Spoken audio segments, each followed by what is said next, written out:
So this will be probably the capstone for the afternoon. I might come back and handle some more issues here. But this is in regards to the effective altruists and the rationalists. The rationalists grew from the writings of Eleazar Yukowski, or however you say his name. Whatever. Whatever. He's got big eyebrows. He's supposed to be official or something. And Scott Alexander, who doesn't want you to know his last name, even though you can find it if you want to. And Will McCaskill, who was going to school for philosophy and then didn't create any philosophy. He just copy pasted a philosophy that was never complete. He's a utilitarian, which is unfortunate because there are major problems with just measuring how many oodles of happiness you've produced. There's major problems with that. It's not a viable philosophy. And he didn't notice, and none of his fanatics noticed either. They just stamp it as true because it sounds nice to them, and they don't understand all the alternatives. I was sitting in the effective altruist introduction, the whole thing. I wanted to hear what they say, and all their discussions. They really don't have a wider awareness of the options available, and they don't do critical thinking and analysis. That's what I saw consistently. It's just picking their favorite opinion without realizing that there are major problems. So let's look at a few of the major problems with the utilitarian frame, which is where you just do whatever maximizes happiness. Value function is happy, press enter, optimize. First, this is going to be wonky, but you have to assess how valuable happiness of other people is going to be in the future. Now, you can do that a few different ways, and they never really decide which way. They never pick one. So you can either value the future equal to today, where you say, if I get this much happy today, that's of the same value as this much happy 20 trillion years from now. And that would be what's called a discounting of future returns of zero. You're not lowering the value of the future at all. So that's a discount rate of zero. Or you could be like an investor who puts their money in mutual funds, and the investor is going to tell you that the future isn't worth as much as the present. If you offer me $100 today, or you offer me $100 in a year, I'm going to prefer the $100 today, because I could put that $100 into a no-load indexed mutual fund. I could put it into the average investments available right now, and I'd earn 12.5%. So I'd have $112 in a year. So you got to offer me $112 in a year for that to be equal to $100 today. So the discounted future returns is about 12%, which is not the best investment. It's just the average return on the investments that are still available for you to invest in. That's how they calculate discounted future returns in financial markets. Then there's the discount rate for the economy as a whole. The global economy grows at around 3-ish%. So if you're not an investor, if you're just looking at the net benefit of humanity in terms of GDP, you're going to use a discount rate of like 3 something. So here's the important crux. You have a discount rate where you're valuing the future less than the present. I'd rather have $100 today instead of $100 in a trillion years. But you have to pick one. You have to pick what your discount rate is. And each discount rate that you pick gives you a different answer about how to behave. And they're very specifically different. So if I say that the future is equal or doesn't decay very quickly, then the best thing I can do is take all my resources and put them into investments, and then let the investments grow, because then I'll have more money. If I had $100 today, I'm going to put it in an investment fund, and an investment fund is going to have $112 in a year, and so I can help more people. And the people I help in a year, their happiness is equal to mine today. If I get this much, if people benefit this much today, and the same number of dollars gives the same number of benefit in a year, well, I'm going to rather invest the resources into a growth trajectory so I have more resources to invest to get more happiness in a year. I'm going to have more people happy total. But then once a year has passed, you look at that money, you got 112 bucks in the investment fund, and you say, well, I'm not going to give that money to people. I'm going to keep it investing because by next year it'll grow even more, and then I could help even more people, and they'd be even happier. And then the next year you say, well, I'm still not going to give it to them because I'd rather invest it and have it grow, and then in the future I'll be able to make them even happier. So if your discounting future returns is a smaller discount rate than the market returns on an investment, then you never give the money to anyone. Because every year that passes, when it gets to that year, you say, no, I'm going to keep investing it because I'll have a future number of dollars that's bigger, which means I could help more people, more happy. But that means you never give any of that money to people, and they never actually benefit from it. If you pick a discount rate that is steeper than the discount on an investment return, then you're going to say, hey, I have $100 today, and that can give this much happiness to people, and I'm devaluing the future quickly. The future doesn't matter as much. Which means if I wait a year to get more money and that makes people happier, well, it doesn't matter because them being happy in the future isn't as important to me. And under that case, your strategy is to just give the $100 to whoever needs it most right now. Just here's the money you needed for the stuff you need right now. That's the strategy.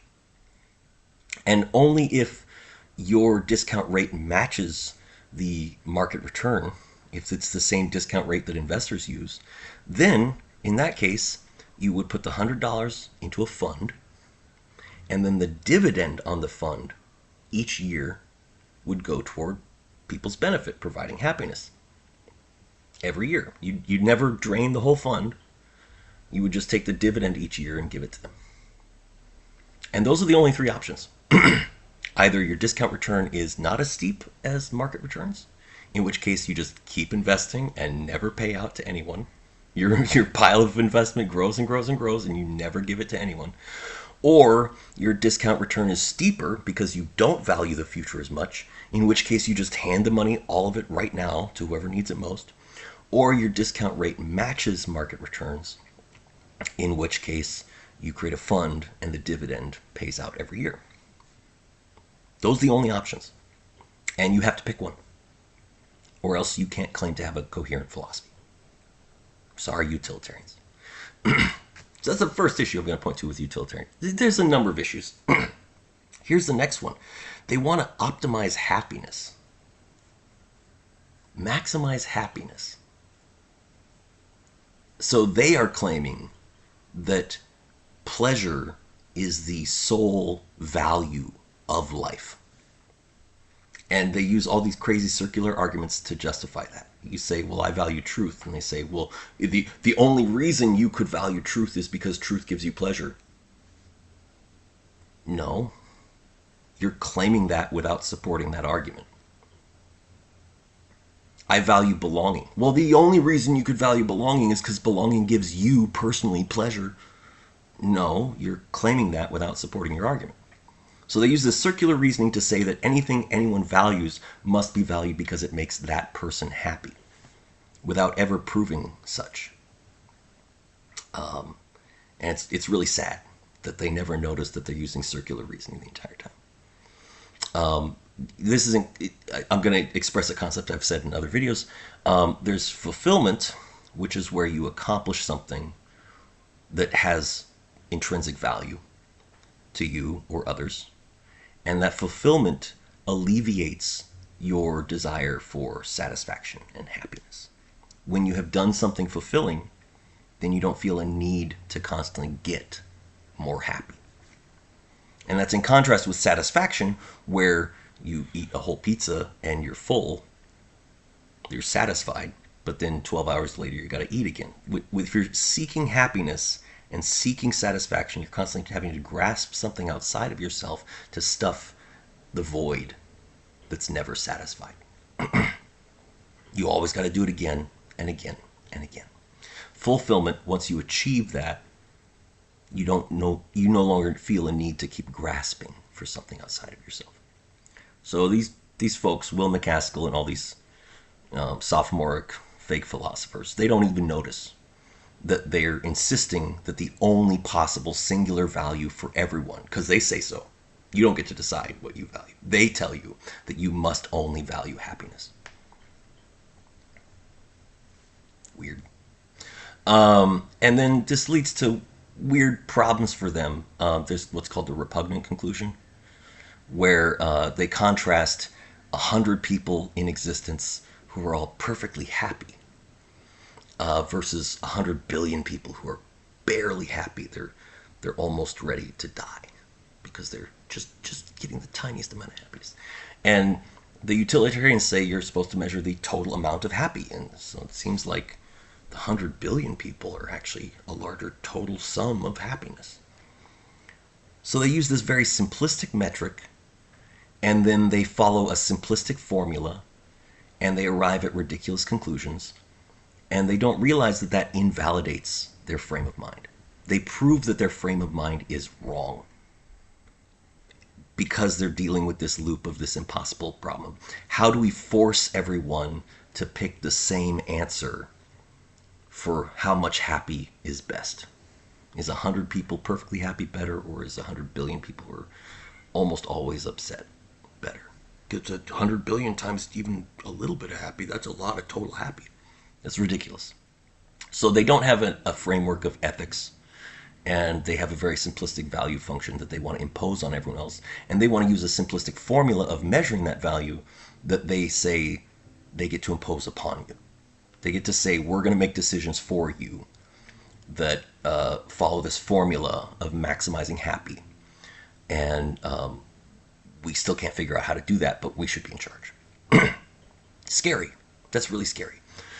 So I wrote an essay a number of years ago called The Inertia of Loss, which addresses the repugnant conclusion and shows how ridiculous the utilitarian frame really is. And the concept is this. We have 4 scenarios we're going to look at. In scenario 1, you've got 100 perfectly happy people, and you decide for them that you're going to take those resources away from them that made them perfectly happy and spread those resources out amongst 100 billion people. And most of those people aren't going to have enough to be happy, so they all barely have just a little happy, but there's now 100 billion of them, so the total amount of happiness is bigger than 100 people who are perfectly happy. So that's the first scenario. Second scenario is where there's 100 billion people who are barely happy, and you decide for them that you're just going to get rid of most of them, so that you can pool all the resources into just 100 people who now have everything they ever wanted and now they're perfectly happy. Those first 2 scenarios. Then there's the third scenario, where 100 perfectly happy people say, we ourselves don't mind being slightly less than perfectly happy. We choose that for ourselves. And we're happy to share and have more other people with us experience that joy. And so they have more kids. They don't have 100 billion kids. They choose some. They get to go a little ways along that path. It's not a slippery slope where if you go a little ways, you have to go the whole way. That's a simplistic formula, and it's wrong. They choose to share their resources with a few more people. That's generous. And then there's another group where they got 100 billion people, and they're all in some horrific dystopia managed by an evil AI that doles out the tiniest amount of resources to each of them. And so they're all barely happy, and they all decide to rise up and make personal sacrifices to defeat the evil AI and distribute value to people again. And in the process, almost all of them died. But now the people who survived get to have a better life. That's heroic. So the key concept here is that when you're deciding for them to move them from 100 perfectly happy people all the way over, when you make that decision for them, you are a tyrant. You are evil. When there's 100 billion people and you decide to move them the other direction all the way, you're going to move them all the way to the other direction, you are a tyrant. You are evil. When these people decide for themselves that they want to go a little bit that way, that's generosity. When these people decide that they're willing to make sacrifices to go this way, not all the way, but they end up going that way, that's heroism. So the core failure of the utilitarian mode is thinking that you should get to decide for everyone else where you're going to move them. If you move them from here to there, you're an evil tyrant. If you move them from here to there, you're an evil tyrant.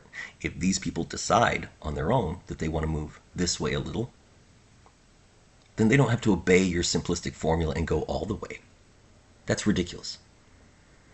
If these people decide that they're willing to make sacrifices, they don't have to decide to go all the way just because you say they should. That's ridiculous. So that's the essay, The Inertia of Loss. Here's the last thing I'm going to mention about the failures of utilitarianism. Utilitarianism was proposed by Bentham more than a century ago, and he thought we should maximize happiness. But since then, we've had a lot of research on the actual neurochemistry of happiness. And what we know now is neurochemically, biologically, each person with their own genetics, the way that their brain is wired from birth, they have a baseline of happiness. And if you're being oppressed and tortured, your happiness goes down. And then when that stops, your happiness will return to the baseline. But you can't ever keep your happiness above that baseline. It doesn't actually happen. If you are at your baseline happiness and then you go on a fabulous vacation, you'll be really happy for a little while. And then afterwards, your happiness goes back down to the baseline and below. If you win hundreds of millions of dollars, you'll become happy for a little while, but then you get used to it. Even though you're still living in a mansion, you get everything you ever wanted, your brain normalizes back down to the baseline and below. And if you want to become happier again, if you want that boost to happiness later, you're going to have to spend even more resources, multiple times more resources just to get the same amount of happy boost. And it never lasts. You just became spoiled, that's all. And you're just wasting more and more resources. And that's because neurologically, your brain wants to reach a steady state. And so happiness is only a measure of where you were and where you are now. And so if you suddenly get a lavish lifestyle, your brain renormalizes to the same baseline of happy. Happiness is a relative metric, not an absolute metric. So it is terminally impossible for utilitarians to ever maximize happiness. No matter how much you improve people's lives, they will not stay happier. It's impossible. You can alleviate suffering and oppression and deprivation so that people get to their baseline of happiness. Ending suffering sounds pretty good. We should keep doing that.